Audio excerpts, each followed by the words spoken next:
আসলে রাজনীতিটা কি জিনিস? রাজনীতিটা হলো নতুন বয়ান সৃষ্টি করা।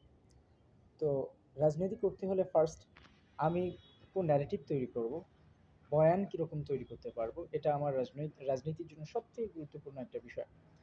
তো আপনি শুধু একটা নতুন বয়ান তৈরি করতে পারবেন, তাহলে যে আপনার আপনি রাজনীতিতে সফল হবেন না সাকসেস হবেন, বিষয়টা কিন্তু এমন নয়।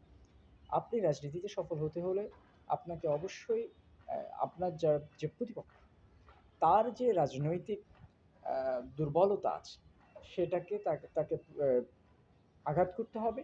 সে আঘাতের মাধ্যমে সে যে তার রাজনৈতিক বয়ানটাকে তার দুর্বল হচ্ছে, এবং আপনি যে একটা নতুন বয়ান তৈরি করছেন রাজনীতিতে, নতুন ন্যারেটিভ তৈরি করছেন, এটা যখন এগিয়ে আসবে, তখন তখনই আপনার রাজনীতি হবে স্বয়ংসম্পূর্ণ রাজনীতি।